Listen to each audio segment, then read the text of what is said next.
कुछ करप्ट अफसरां दे न्याणे आ, करप्ट लोगों के न्याणे आ जिन्हों को मुफ्त के पैसे आ, वो जाके मर्सिडीज़ खरीदते आ, बड़िया कारां खरीदते आ, पुलिस नूं तंग करते आ, गुंडागर्दी करते आ। गरीबां दे न्याणे तो औखे हुंदे आ जाके, क्योंकि उन्होंने तो माँ बाप एक्सपैक्ट करते साढ़े पैसे वापस आउण, वो फिर काम भी करते आ ज़्यादा, अपनी पढ़ाई की मेहनत भी करते हैं, वो कई दफ़ा डिप्रैशन चले जाते हैं। तो कई दफ़ा यहो जिहा सिचुएशन भी होंगी जिहड़ियां लड़कियां गरीब लड़कियां तुसीं भेजदे आ, माँ बाप पिछे पैसे एक्सपैक्ट करते हैं, फिर उन्होंने गलत धंधे करने पैंदे आ। जदों मैं हिंदुस्तान सी 1964 तक, तो करप्शन जिहड़ी सी ओह तुहानूं दीदी नहीं सी, बहुत घट किते होएगी, लेकिन मैं समझदा वो तो बाद जिहड़ी करप्शन है वो ज़्यादा हुई है, खास करके एमरजेंसी के दुआले वो तो बाद। तो जदों मैं छोटा सी तो मेरे बजुर्ग कहते होंदे सी काका कोई नहीं, जदों एजुकेशन आ गई ना फिर करप्शन हट जाएगी, लोगों ने अकल आ जाएगी। लेकिन मैं महसूस करता जिन्ने ज़्यादा एजुकेटेड लोग ने उन्ने ज़्यादा उन्होंने ढंग आ जाते हैं करप्शन करन दे।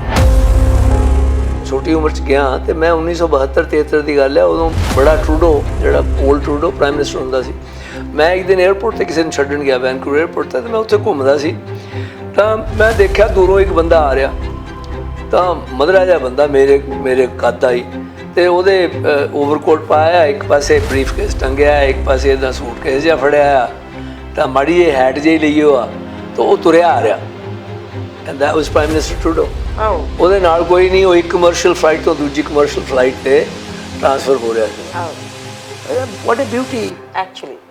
तुसीं तां गंद पाया इत्थे पॉलिटिशियनां ने, मुल्क नूं ही सारे नूं गंदा कर दिता, मुल्क नूं सारे एक किस्म दे राजे समझदे अपने आप नूं, ते दूजियां लोकां नूं जिहड़े सधारण लोक उन्हां नूं अपने गुलाम समझदे आ। ते आज़ादी जिहड़ी आ ना, हिंदुस्तान दी आज़ादी नूं इन्हां ने गंदा कर दिता, हिंदुस्तान की आज़ादी नूं इन्हां ने एक किस्म की गुलामी दे विच बदल दिता, जिहड़ी कि इहो जिहा इन्हां ने निज़ाम पैदा कर लिया। ये सिर्फ अगली इलैक्शन देखते हैं किद्दां जितनी है, ये नहीं देखते कि मुल्क नूं बेहतर किद्दां। ते करप्शन जिहड़ी है वो दिन ब दिन वधदी जा रही है, तो इहदे विच कोई एक सरकार जिहड़ी आ वो जिम्मेवार नहीं है। कांग्रेस ने मुल्क नूं करप्ट बनाया, कांग्रेस ने एक्चुअली मुल्क का जिहड़ा सैकुलरिज्म है उन्होंने अंडरमाइन किया, क्योंकि वो सोचते सी भी इस जगह फलानी जात ज़्यादा है, इस जगह फलाना धर्म ज़्यादा है, इस जगह फलाना फिरका ज़्यादा है, उस तरह के बंदे खड़े करो उत्थे ताकि उन्होंने ईजी वोटां मिल जाए। कांग्रेस ने फिरका परस्ती नूं वरत के इलैक्शनां नूं जितण की कोशिश की, उन्होंने एक दूजे के खिलाफ नहीं लड़ाया, लेकिन उन्हें ये सोचा कि इस जगह मुसलमान खड़ा कर दो, इस जगह सिख खड़ा कर दो, इत्थे इन्हां दी ज़्यादा तादाद है, इत्थे हिंदू खड़ा कर दो, इत्थे फलानी जात का खड़ा कर दो। उन्होंने ये किया, सीटां इस आधार पर, टिकट इस आधार पर वंडदे हुंदे सी कि किहड़ा धर्म या किहड़ी जात कित्थे जित सकदी है। इहदा मतलब कि उन्होंने हिंदुस्तान का जिहड़ा सैकुलर कॉन्स्टिट्यूशन सी ते सैकुलर आउटलुक ते फाउंडेशन जिहड़ी आज़ादी दे घुलाटियां ने बनाई सी ਉਹਨੂੰ अंडरमाइन करना शुरू किया। ਹੁਣ ਤਾਂ ਅੱਗੇ ਤਾਂ ਮਾਂ ਬਾਪ ਪੜਾਉਂਦੇ ਸੀ ਨਾ ਇੱਥੇ ਕੰਮ ਕਰਨ, ਉਹ ਬਾਹਰ ਭੇਜਣ ਲਈ ਨਹੀਂ ਸੀ ਪੜਾਉਂਦੇ।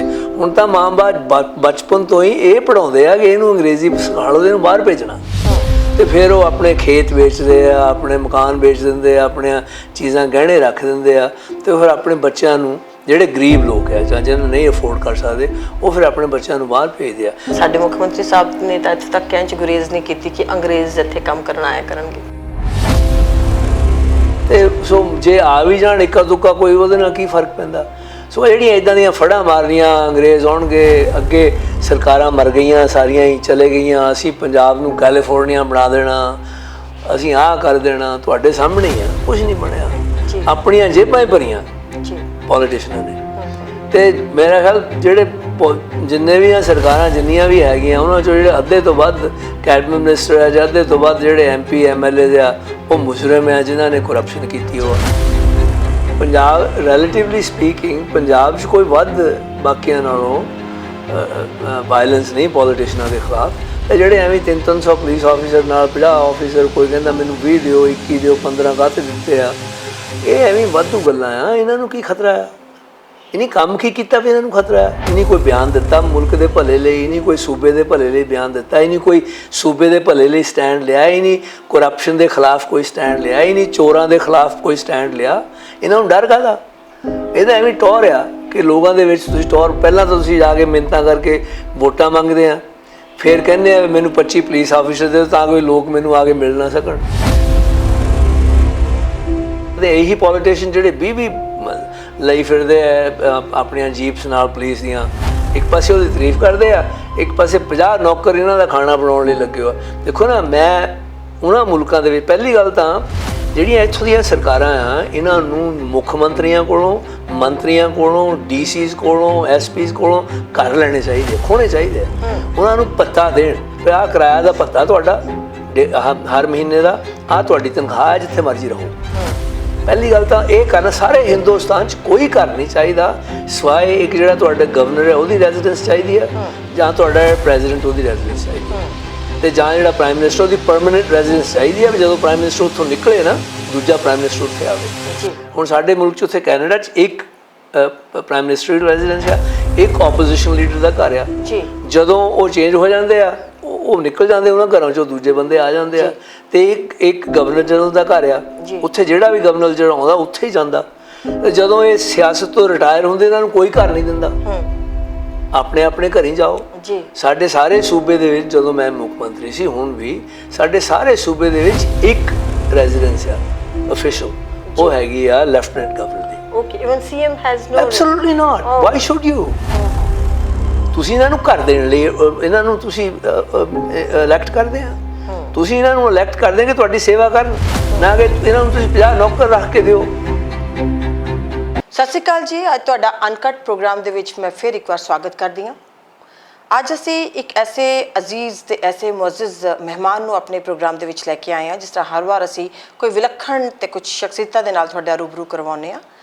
ਅੱਜ ਬ੍ਰਿਟਿਸ਼ ਕੋਲੰਬੀਆ ਦੇ ਸਾਬਕਾ ਮੁੱਖ ਮੰਤਰੀ, ਉੱਥੇ ਪ੍ਰੀਮੀਅਰ ਕਿਹਾ ਜਾਂਦਾ ਹੈ, ਇੱਥੇ ਅਸੀਂ ਮੁੱਖ ਮੰਤਰੀ ਕਹਿੰਦੇ ਹਾਂ, ਜ਼ਿਆਦਾ ਬਿਹਤਰ ਤਰੀਕੇ ਦੇ ਨਾਲ ਅਸੀਂ ਕਹਿ ਸਕਦੇ ਹਾਂ, ਪਰ ਜਿਹੜੀ ਕੈਨੇਡਾ 'ਚ ਬੈਠੇ ਸਾਨੂੰ ਲੋਕ ਦੇਖਣਗੇ ਉਹਨਾਂ ਨੂੰ ਪਤਾ ਹੋਏਗਾ ਕਿ ਪ੍ਰੀਮੀਅਰ ਨੇ ਉਜਲ ਦੋਸਾਂਝ ਨਾਲ ਉਹ ਤਾਂ ਰੂਬਰੂ ਹੋਣਗੇ ਹੀ, ਪਰ ਇੱਥੇ ਸਾਡੇ ਕੋਲ ਅੱਜ ਆਏ ਨੇ ਮਿਸਟਰ ਉਜਲ ਦੋਸਾਂਝ, ਜਿਹੜੇ ਕਿ ਫੈਡਰਲ ਮਿਨਿਸਟਰ ਵੀ ਰਹਿ ਚੁੱਕੇ ਨੇ ਉੱਥੇ। ਅਤੇ ਸਾਡਾ ਅੱਜ ਇਹ ਬਹੁਤ ਹੀ ਔਨਰ ਹੈਗਾ ਕਿ ਅਸੀਂ ਉਹਨਾਂ ਨਾਲ ਅੱਜ ਗੱਲਬਾਤ ਕਰਾਂਗੇ। ਉਹਨਾਂ ਨੇ ਇੱਕ ਬੁੱਕ ਲਿਖੀ ਹੈ ਖਾਸ ਕਰਕੇ, ਔਰ ਬੁੱਕ ਦੇ ਬਾਰੇ ਵਿੱਚ ਕੀ ਉਹਦਾ ਟਾਈਟਲ ਹੈਗਾ, ਕਿਸ ਤਰੀਕੇ ਦੇ ਨਾਲ ਉਹਨਾਂ ਨੇ ਲਿਖੀ ਔਰ ਕਿਉਂ ਇੰਸਪਾਇਰ ਹੋਏ, ਉਹਨਾਂ ਨਾਲ ਗੱਲਬਾਤ ਕਰਾਂਗੇ।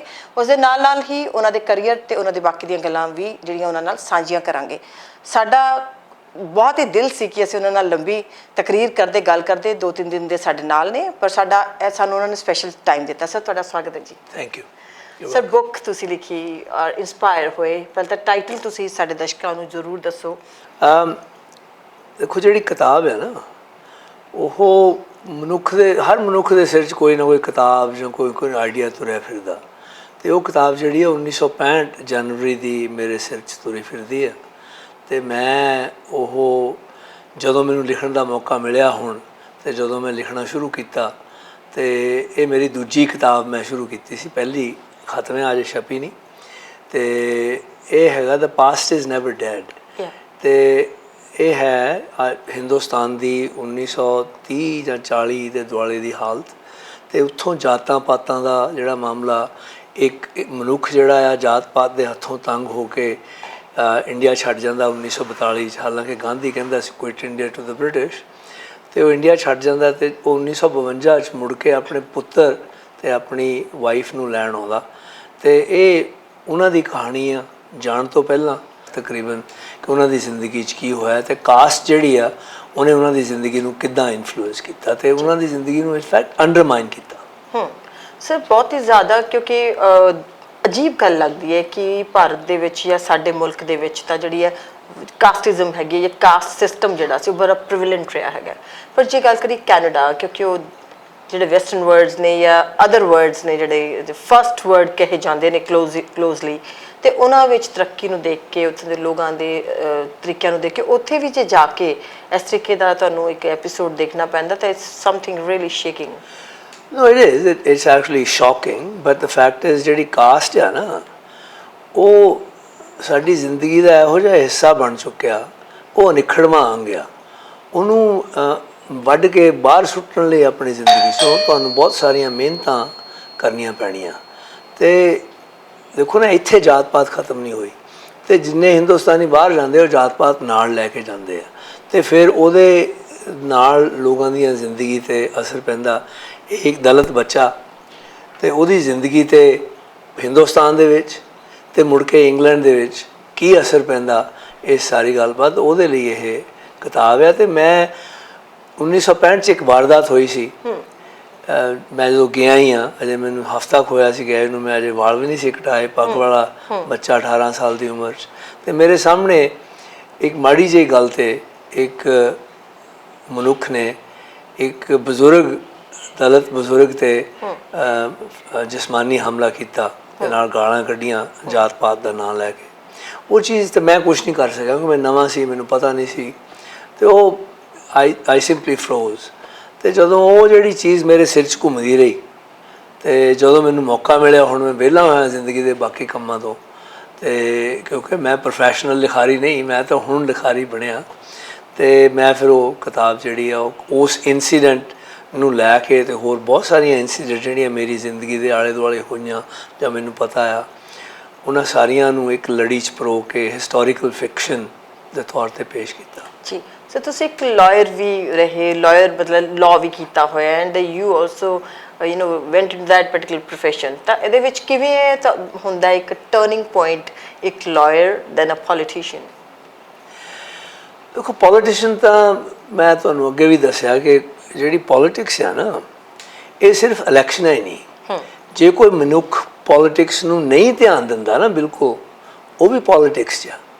ਕਿਉਂਕਿ ਪੋਲੀਟਿਕਸ ਵੱਲ ਧਿਆਨ ਦੇਣਾ ਜਾਂ ਨਾ ਦੇਣਾ, XYZ ਕਰਨਾ ਪੋਲੀਟਿਕਸ ਜਾਂ ABC ਕਰਨਾ ਪੋਲੀਟਿਕਸ, ਉਹਨਾਂ ਦਾ ਸਾਰਿਆਂ ਦਾ ਜਿਹੜੀ ਸਮਾਜ ਦੀ ਪੋਲੀਟਿਕਸ ਹੈ ਉਹ 'ਤੇ ਅਸਰ ਪੈਂਦਾ। ਸੋ ਹਰ ਮਨੁੱਖ ਜਿਹੜਾ ਆ ਉਹ ਪੋਲੀਟਿਕਸ 'ਚ, ਕਿਉਂਕਿ ਪੋਲੀਟਿਕਸ ਤੁਹਾਡੀ ਜ਼ਿੰਦਗੀ ਦੀ ਤੁਹਾਨੂੰ ਅਫੈਕਟ ਕਰਦੀ ਹੈ, ਹਰ ਪੱਖ ਦੀ ਜਿਹੜੀ ਜ਼ਿੰਦਗੀ ਤੁਹਾਡੀ ਹਰ ਪੱਖ ਹੈ ਨਾ ਉਹਨੂੰ ਅਫੈਕਟ ਕਰਦੀ ਹੈ। ਇਸ ਕਰਕੇ ਅਸੀਂ ਕਈ ਦਫਾ ਇਹ ਸੋਚ ਲੈਂਦੇ ਹਾਂ ਕਿ ਪੋਲੀਟਿਕਸ ਸਿਰਫ ਇਲੈਕਸ਼ਨਾਂ ਹੀ ਆ। ਇਲੈਕਸ਼ਨ ਹੈ ਤਾਂ ਉਹ ਅਲਟੀਮੇਟ ਫਾਰਮ ਹੈ ਨਾ ਪੋਲੀਟਿਕਸ ਦੀ, ਲੇਕਿਨ ਉਹ ਤੋਂ ਪਹਿਲਾਂ ਐਕਟਿਵਿਜ਼ਮ, ਕਿਸੇ ਸਮਾਜ ਨੂੰ ਚੇਂਜ ਕਰਨ ਲਈ ਜਦੋਜਹਿਦ ਕਰਨੀ, ਮੀਟਿੰਗਾਂ ਕਰਨੀਆਂ, ਬੋਲਣਾ ਤੇ ਲੋਕਾਂ ਨੂੰ ਇਕੱਠੇ ਕਰਨਾ, ਲਾਮਬੰਦ ਕਰਨਾ, ਉਹ ਵੀ ਪੋਲੀਟਿਕਸ ਹੈ। ਸੋ ਇਨ ਅ ਸੈਂਸ ਜਦੋਂ ਦੀ ਮੇਰੀ ਸੁਰਤ ਆਈ always been in politics. Okay sir, ਹੁਣ ਜਿਹੜਾ ਜੇ ਅਸੀਂ ਇੰਡੀਆ ਦਾ ਸਿਨੈਰੀਓ ਦੇਖੀਏ, ਚਾਹੇ ਸੈਂਟਰਲ ਪੋਲੀਟਿਕਸ ਦੇਖ ਲਈਏ ਜਾਂ ਮਤਲਬ ਸੈਂਟਰਲ ਮਿਨਿਸਟਰੀਜ਼ ਦੇਖ ਲਈਏ, ਜਾਂ ਫਿਰ ਅਸੀਂ ਸਟੇਟ ਦੀ ਜੇ ਪੰਜਾਬ ਦੀ ਗੱਲ ਕਰੀਏ, ਇਸ ਵਾਰੀ ਆਮ ਆਦਮੀ ਪਾਰਟੀ ਦੀ ਸਰਕਾਰ ਹੈਗੀ ਇੱਥੇ, ਔਰ ਸਰਕਾਰ ਦੇ ਵਿੱਚ ਜਾਂ ਈਵਨ ਆਮ ਆਦਮੀ ਪਾਰਟੀ ਦੇ ਜਿਹੜੇ ਚੁਣ ਕੇ ਨੁਮਾਇੰਦੇ ਆਏ ਨੇ, ਉਹਨਾਂ ਸਾਰਿਆਂ ਦੇ ਵਿੱਚ ਬਹੁਤੇ ਸਾਰੇ ਜਿਹੜੇ ਵਕੀਲ ਨੇ। ਔਰ ਜੇ ਅਸੀਂ ਗੱਲ ਕਰੀਏ ਸੈਂਟਰਲ ਮਿਨਿਸਟਰੀਜ਼ ਦੀ ਜਾਂ ਪੋਲੀਟਿਕਸ ਦੀ, ਪਾਰਲੀਮੈਂਟ ਦੇ ਵਿੱਚ ਵੀ ਬਹੁਤ ਸਾਰੇ ਵਕੀਲ ਨੇ, ਲਾਇਰਸ ਨੇ, ਲਾਇਰ ਔਰ ਲਾਇਰ। ਇਹ ਤਾਂ ਤੁਸੀਂ ਪਲੇ ਔਨ ਵਰਡਸ ਕਰੋ। ਤੇ ਉਹਦੇ ਵਿੱਚ ਥੋੜਾ ਜਿਹਾ ਜਿੱਦਾਂ ਹੈਗਾ ਕਿ ਉਹਦੇ ਬਾਵਜੂਦ ਕਾਨੂੰਨ ਦਾ ਬਹੁਤ ਅੱਛਾ ਰੱਖਣ ਵਾਲੇ, ਕਨਸਟੀਟਿਊਸ਼ਨ ਦੇ ਬਹੁਤ ਕਰੀਬ ਰਹਿਣ ਵਾਲੇ ਵੀ, ਫਿਰ ਵੀ ਤਸਵੀਰ ਜਿਹੜੀ ਹੈ ਖਾਸ ਕਰਕੇ ਜੇ ਇੰਡੀਆ ਦੀ ਬਦਲਦੀ ਕੋਈ ਖਾਸ ਨਜ਼ਰ ਨਹੀਂ ਆਉਂਦੀ। ਹਜੇ ਵੀ ਉਹੀ ਪੱਕੀਆਂ ਕਰਵਾਉਣੀਆਂ ਗਲੀਆਂ ਨਾਲੀਆਂ, ਉਹੀ ਹਜੇ ਸਾਡੇ ਜਿਹੜੇ ਸਵਰਗ ਧਾਮ ਜਿਹਨੂੰ ਅਸੀਂ ਕਹਿੰਦੇ ਹਾਂ ਜਾਂ ਫਿਨਰਲ ਗਰਾਊਂਡਸ ਨੇ ਜਿਹੜੇ, ਉਹਨਾਂ ਲਈ ਹੀ ਬਾਰ-ਬਾਰ ਕਹਿੰਦੇ ਆ ਵੀ ਉਹਨਾਂ ਦੀ ਦੀਵਾਰਾਂ ਪੱਕੀਆਂ ਕਰਾ ਦਿਓ। ਐਜੂਕੇਸ਼ਨ, ਹੈਲਥ ਤੇ ਖਾਸ ਕਰਕੇ ਇੱਥੋਂ ਯੂਥ, ਇਹ ਤਾਂ ਮੰਨਣ ਵਾਲੀ ਗੱਲ ਹੈ ਕਿ ਪਿਛਲੇ 15-20-30 ਸਾਲ ਦੇ ਵਿੱਚ ਹਿੰਦੁਸਤਾਨ ਨੇ ਥੋੜ੍ਹੀ ਇਕਨੋਮਿਕ ਤਰੱਕੀ ਪਹਿਲਾਂ ਨਾਲੋਂ ਕੀਤੀ ਆ, ਤੇ ਹੋਰ ਵੀ ਤਰੱਕੀ ਕਰ ਸਕਦਾ। ਲੇਕਿਨ ਜਿਹੜੀਆਂ ਸਮਾਜਿਕ ਬੁਰਾਈਆਂ ਆ, ਜਿਹੜੀ ਕਰਪਸ਼ਨ ਆ ਹਿੰਦੁਸਤਾਨ ਦੀ ਜ਼ਿੰਦਗੀ ਦੇ ਵਿੱਚ, ਰੋਜ਼ਾਨਾ ਲੋਕਾਂ ਦੀਆਂ ਜ਼ਿੰਦਗੀ ਦੇ ਵਿੱਚ ਜਿਹੜੀ ਕਰਪਸ਼ਨ ਹੈ, ਜਿਹੜੀ ਉਹਨਾਂ ਦੀ ਜ਼ਿੰਦਗੀ ਨੂੰ ਬਹੁਤ ਤੰਗ ਕਰ ਰਹੀ ਆ, ਉਹ ਵੱਧ ਰਹੀ ਆ, ਅੱਗੇ ਨਾਲੋਂ ਵਧੀ ਹੈ, ਘਟੀ ਨਹੀਂ। ਜਦੋਂ ਮੈਂ ਹਿੰਦੁਸਤਾਨ 'ਚ ਸੀ 1964 ਤੱਕ, ਤੇ ਕਰਪਸ਼ਨ ਜਿਹੜੀ ਸੀ ਉਹ ਤੁਹਾਨੂੰ ਦੀਦੀ ਨਹੀਂ ਸੀ, ਬਹੁਤ ਘੱਟ ਕਿਤੇ ਹੋਏਗੀ। ਲੇਕਿਨ ਮੈਂ ਸਮਝਦਾ ਉਹ ਤੋਂ ਬਾਅਦ ਜਿਹੜੀ ਕਰਪਸ਼ਨ ਆ ਉਹ ਜ਼ਿਆਦਾ ਹੋਈ ਆ, ਖਾਸ ਕਰਕੇ ਐਮਰਜੈਂਸੀ ਦੇ ਦੁਆਲੇ, ਉਹ ਤੋਂ ਬਾਅਦ। ਤੇ ਜਦੋਂ ਮੈਂ ਛੋਟਾ ਸੀ ਤਾਂ ਮੇਰੇ ਬਜ਼ੁਰਗ ਕਹਿੰਦੇ ਹੁੰਦੇ ਸੀ, ਕਾਕਾ ਕੋਈ ਨਹੀਂ, ਜਦੋਂ ਐਜੂਕੇਸ਼ਨ ਆ ਗਈ ਨਾ ਫਿਰ ਕਰਪਸ਼ਨ ਹਟ ਜਾਏਗੀ, ਲੋਕਾਂ ਨੂੰ ਅਕਲ ਆ ਜਾਏਗੀ। ਲੇਕਿਨ ਮੈਂ ਮਹਿਸੂਸ ਕਰਦਾ ਜਿੰਨੇ ਜ਼ਿਆਦਾ ਐਜੂਕੇਟਡ ਲੋਕ ਨੇ ਉਨੇ ਜ਼ਿਆਦਾ ਉਹਨਾਂ ਨੂੰ ਢੰਗ ਆ ਜਾਂਦੇ ਆ ਕਰਪਸ਼ਨ ਕਰਨ ਦੇ। ਸੋ ਕਰਪਸ਼ਨ ਜਿਹੜੀ ਇਹਦਾ ਐਜੂਕੇਸ਼ਨ ਨਾਲ ਕੋਈ ਸੰਬੰਧ ਨਹੀਂ, ਜਿੱਦਾਂ ਅਕਲ ਦਾ ਐਜੂਕੇਸ਼ਨ ਨਾਲ ਕੋਈ ਸੰਬੰਧ ਨਹੀਂ ਨਾ, ਜਾਂ ਐਥਿਕਸ ਦਾ ਐਜੂਕੇਸ਼ਨ ਨਾਲ ਕੋਈ ਸੰਬੰਧ ਨਹੀਂ ਹੈ। ਇੱਦਾਂ ਹੀ ਕਰਪਸ਼ਨ ਦਾ ਐਜੂਕੇਸ਼ਨ ਨਾਲ ਕੋਈ ਸੰਬੰਧ ਨਹੀਂ ਹੈ। ਤੇ ਕਰਪਸ਼ਨ ਜਿਹੜੀ ਆ ਉਹ ਦਿਨ ਬ ਦਿਨ ਵੱਧਦੀ ਜਾ ਰਹੀ ਹੈ ਤੇ ਇਹਦੇ ਵਿੱਚ ਕੋਈ ਇੱਕ ਸਰਕਾਰ ਜਿਹੜੀ ਆ ਉਹ ਜ਼ਿੰਮੇਵਾਰ ਨਹੀਂ ਹੈ। ਕਾਂਗਰਸ ਨੇ ਮੁਲਕ ਨੂੰ ਕਰਪਟ ਬਣਾਇਆ। ਕਾਂਗਰਸ ਨੇ ਐਕਚੁਅਲੀ ਮੁਲਕ ਦਾ ਜਿਹੜਾ ਸੈਕੂਲਰਿਜ਼ਮ ਆ ਉਹਨੂੰ ਅੰਡਰਮਾਈਨ ਕੀਤਾ, ਕਿਉਂਕਿ ਉਹ ਇਹ ਸੱਚਦੇ ਸੀ ਵੀ ਇਸ ਜਗ੍ਹਾ 'ਚ ਫਲਾਨੀ ਜਾਤ ਜ਼ਿਆਦਾ ਹੈ, ਇਸ ਜਗ੍ਹਾ 'ਚ ਫਲਾਨਾ ਧਰਮ ਜ਼ਿਆਦਾ ਆ, ਇਸ ਜਗ੍ਹਾ 'ਚ ਫਲਾਨਾ ਫਿਰਕਾ ਜ਼ਿਆਦਾ ਆ। ਉਸ ਤਰ੍ਹਾਂ ਦੇ ਬੰਦੇ ਖੜੇ ਕਰੋ ਉੱਥੇ ਤਾਂ ਕਿ ਉਹਨਾਂ ਨੂੰ ਈਜ਼ੀ ਵੋਟਾਂ ਮਿਲ ਜਾਣ। ਪੋਲਰਾਈਜੇਸ਼ਨ ਕੀਤੀ ਨਹੀਂ, ਆ ਪੋਲਰਾਈਜੇਸ਼ਨ ਨਹੀਂ, ਉਹਨਾਂ ਨੇ ਕਾਂਗਰਸ ਨੇ ਪੋਲਰਾਈਜੇਸ਼ਨ ਨਹੀਂ ਕੀਤੀ। ਕਾਂਗਰਸ ਨੇ ਫਿਰਕਾ ਪ੍ਰਸਤੀ ਨੂੰ ਵਰਤ ਕੇ ਇਲੈਕਸ਼ਨਾਂ ਨੂੰ ਜਿੱਤਣ ਦੀ ਕੋਸ਼ਿਸ਼ ਕੀਤੀ। ਉਹਨਾਂ ਨੇ ਇੱਕ ਦੂਜੇ ਦੇ ਖਿਲਾਫ ਨਹੀਂ ਲੜਾਇਆ, ਲੇਕਿਨ ਉਹਨੇ ਇਹ ਸੋਚਿਆ ਕਿ ਇਸ ਜਗ੍ਹਾ ਮੁਸਲਮਾਨ ਖੜਾ ਕਰ ਦਿਓ, ਇਸ ਜਗ੍ਹਾ ਸਿੱਖ ਖੜਾ ਕਰ ਦਿਓ, ਇੱਥੇ ਇਹਨਾਂ ਦੀ ਜ਼ਿਆਦਾ ਤਾਦਾਦ ਹੈ, ਇੱਥੇ ਹਿੰਦੂ ਖੜਾ ਕਰ ਦਿਓ, ਇੱਥੇ ਫਲਾਨੀ ਜਾਤ ਦਾ ਖੜਾ ਕਰ ਦਿਓ। ਉਹਨਾਂ ਨੇ ਇਹ ਕੀਤਾ। ਇਹਦਾ ਮਤਲਬ ਜਿਹੜੀ ਬੁਨਿਆਦੀ ਆਜ਼ਾਦੀ ਦੇ ਲੜਾਕਿਆਂ ਨੇ ਸਟੈਂਡਰਡ ਕਾਇਮ ਕੀਤਾ ਸੀ ਕਿ ਧਰਮ ਨਿਰਪੱਖ ਮੁਲਕ ਹੋਣਾ ਚਾਹੀਦਾ, ਜਾਤ ਪਾਤ ਤੋਂ ਫਰੀ ਮੁਲਕ ਹੋਣਾ ਚਾਹੀਦਾ, ਨਾ ਉਹਨੇ ਧਰਮ ਨਿਰਪੱਖ ਸਿਆਸਤ ਕੀਤੀ, ਕਿਉਂਕਿ ਉਹਨਾਂ ਨੇ ਸੀਟਾਂ ਇਸ ਆਧਾਰ 'ਤੇ, ਟਿਕਟ ਇਸ ਆਧਾਰ 'ਤੇ ਵੰਡਦੇ ਹੁੰਦੇ ਸੀ ਕਿ ਕਿਹੜਾ ਧਰਮ ਜਾਂ ਕਿਹੜੀ ਜਾਤ ਕਿੱਥੇ ਜਿੱਤ ਸਕਦੀ ਹੈ। ਇਹਦਾ ਮਤਲਬ ਕਿ ਉਹਨਾਂ ਨੇ ਹਿੰਦੁਸਤਾਨ ਦਾ ਜਿਹੜਾ ਸੈਕੂਲਰ ਕਨਸਟੀਟਿਊਸ਼ਨ ਸੀ ਅਤੇ ਸੈਕੂਲਰ ਆਊਟਲੁੱਕ ਅਤੇ ਫਾਊਂਡੇਸ਼ਨ ਜਿਹੜੀ ਆਜ਼ਾਦੀ ਦੇ ਘੁਲਾਟੀਆਂ ਨੇ ਬਣਾਈ ਸੀ ਉਹਨੂੰ ਅੰਡਰਮਾਈਨ ਕਰਨਾ ਸ਼ੁਰੂ ਕੀਤਾ। ਅਤੇ ਉਹ ਤੋਂ ਬਾਅਦ ਬੀਜੇਪੀ ਆਈ ਅਤੇ ਬੀਜੇਪੀ ਤਾਂ ਓਬਵੀਅਸਲੀ ਉਹਨਾਂ ਦਾ ਤਾਂ ਜਿਹੜਾ ਦੇਖੋ, ਉਹਨੇ ਪਹਿਲੀ ਆਪਣੀ ਜਿਹੜੀ ਉਹਨਾਂ ਦਾ ਮੈਨੀਫੈਸਟੋ ਸੀ ਉਹਦੇ ਵਿੱਚ ਉਹਨਾਂ ਨੇ ਕਿਹਾ 2014 'ਚ ਕਿ ਅਸੀਂ ਮੰਦਿਰ ਬਣਾਵਾਂਗੇ ਜੀ। ਅਤੇ ਕਾਂਗਰਸ 'ਚ ਇੰਨੀ ਗਿਰਾਵਟ ਆ ਚੁੱਕੀ ਸੀ ਤਦ ਤੱਕ ਕਿ ਕਾਂਗਰਸ ਨੇ ਇੱਕ ਲਫ਼ਜ਼ ਉਹਦੇ ਖਿਲਾਫ ਨਹੀਂ ਬੋਲਿਆ। ਇੱਕ ਸੈਕੂਲਰ ਮੁਲਕ ਦੀ ਨੈਸ਼ਨਲ ਪਾਰਟੀ ਇਹ ਕਹਿ ਕੇ ਇਲੈਕਸ਼ਨਾਂ ਜਿੱਤੇ ਕਿ ਅਸੀਂ ਮੰਦਿਰ ਬਣਾਵਾਂਗੇ, ਤਾਂ ਫਿਰ ਮਸਜਿਦਾਂ ਕਿਉਂ ਨਹੀਂ ਬਣਾਉਣੀਆਂ ਬਈ, ਗੁਰਦੁਆਰੇ ਕਿਉਂ ਨਹੀਂ ਬਣਾਉਣੇ, ਗਿਰਜੇ ਕਿਉਂ ਨਹੀਂ ਬਣਾਉਣੇ ਜੀ, ਪਗੋਡਾਸ ਕਿਉਂ ਨਹੀਂ ਬਣਾਉਣੇ ਜੀ। ਸੋ ਇਹ ਜਿਹੜੀਆਂ ਚੀਜ਼ਾਂ ਆ, ਜਦੋਂ ਤੁਸੀਂ ਇੱਕ ਧਰਮ ਦੀਆਂ ਸਥਾਨ ਜਿਹੜੇ ਸਰਕਾਰ ਬਣਾਉਣ ਲੱਗ ਪਈ, ਹਿੰਦੁਸਤਾਨ ਦਾ ਜਿਹੜਾ ਸੈਕੂਲਰਿਜ਼ਮ ਹੈ ਉਹ ਇਹ ਸੀ ਕਿ ਧਰਮ ਜਿਹੜਾ ਆ ਉਹ ਸਰਕਾਰ ਤੋਂ ਅਲੱਗ ਰਹੇਗਾ ਜੀ। ਹਰ ਮਨੁੱਖ ਆਪਣਾ ਧਰਮ ਜਿਹੜਾ ਉਹਨੂੰ ਪ੍ਰੈਕਟਿਸ ਕਰੇ, ਲੇਕਿਨ ਸਰਕਾਰ ਦੇ ਵਿੱਚ ਉਹਦਾ ਕੋਈ ਰਿਫਲੈਕਸ਼ਨ ਨਹੀਂ ਹੋਣਾ ਚਾਹੀਦਾ, ਨਾ ਸਰਕਾਰ ਦੇ ਕੰਮਾਂ 'ਚ ਅਤੇ ਨਾ ਸਰਕਾਰ ਦੀ ਜਿਹੜੀ ਟਿਕਟਾਂ ਵੰਡਣ ਦੀ ਰੀਤੀ ਹੈ ਉਹਦੇ ਵਿੱਚ।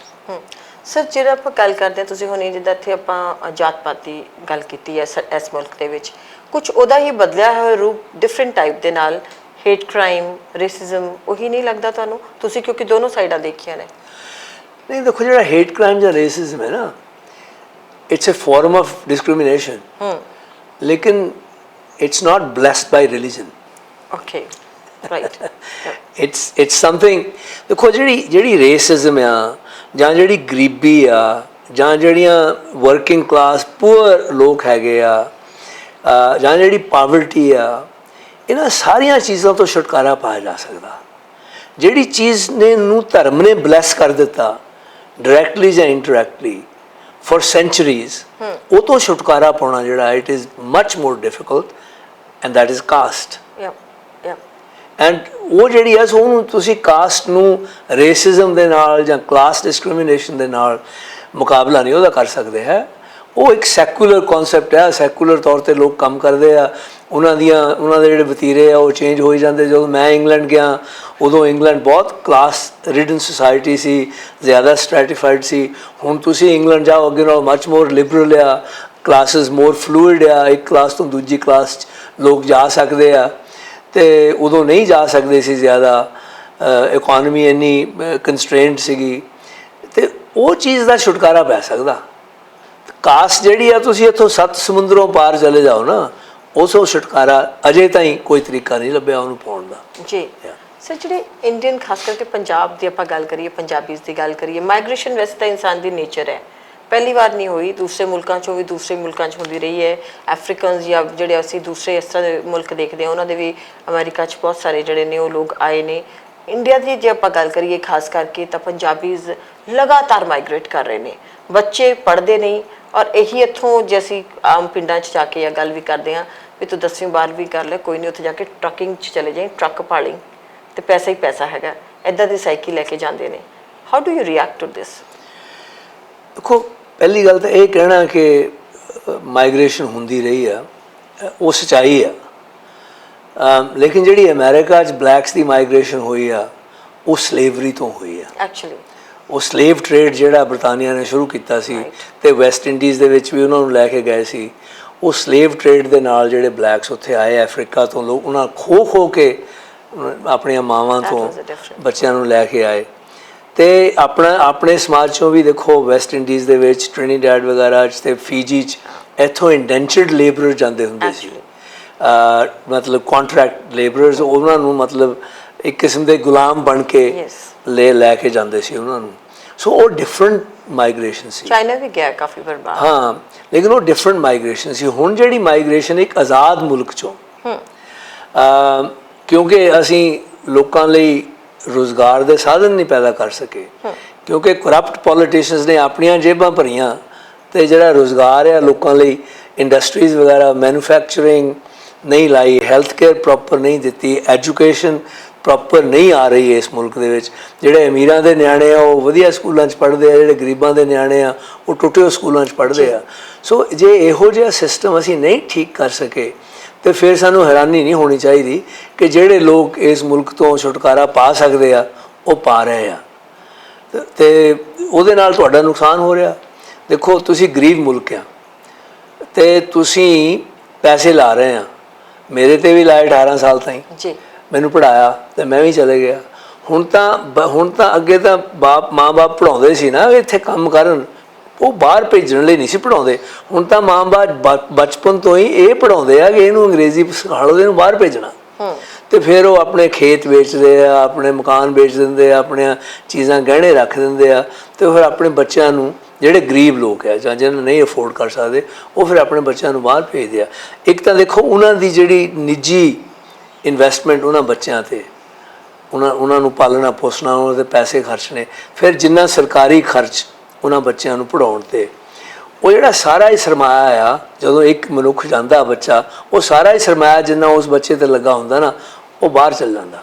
ਇੱਕ ਤਾਂ ਉਹ ਜਾ ਰਿਹਾ ਹੁਣ, ਤੇ ਨਾਲ ਦੀ ਨਾਲ ਤੁਸੀਂ ਹਜ਼ਾਰਾਂ ਹੀ ਡਾਲਰ, ਮਿਲੀਅਨਸ ਆਫ ਡਾਲਰਸ ਤੁਸੀਂ ਆਪਣੇ ਮੁਲਕ 'ਚੋਂ ਖੇਤ ਵੇਚ ਕੇ, ਜ਼ਮੀਨਾਂ ਵੇਚ ਕੇ, ਜਾਇਦਾਦ ਵੇਚ ਕੇ ਭੇਜ ਕੇ ਤੁਸੀਂ ਉਹ ਬਾਹਰ ਭੇਜ ਰਹੇ ਆ। So you are in fact in a net negative situation. ਇੱਕ ਤਾਂ ਤੁਹਾਡੇ ਮਨੁੱਖ ਜਾ ਰਿਹਾ ਬਾਹਰ, ਨੌਜਵਾਨ, ਤੇ ਇੱਕ ਤੁਹਾਡਾ ਪੈਸਾ ਬਾਹਰ ਜਾ ਰਿਹਾ, ਜਿਹੜਾ ਕਿ ਅੱਗੇ ਨਹੀਂ ਸੀ। ਅੱਗੇ ਮਨੁੱਖ ਬਾਹਰ ਜਾਂਦੇ ਸੀ, ਉਹ ਵਾਪਸ ਪੈਸੇ ਭੇਜਦੇ ਸੀ, ਹੁਣ ਤਾਂ ਪੈਸੇ ਨਾਲ ਲੈ ਕੇ ਜਾਂਦੇ। ਜੀ ਜੀ। ਸੋ ਅਲਟੀਮੇਟਲੀ ਇਹ ਸਿਚੁਏਸ਼ਨ ਜਿਹੜੀ ਹੈ ਉਹਦੇ ਨਾਲੋਂ ਬਹੁਤ ਡਿਫਰੈਂਟ ਆ।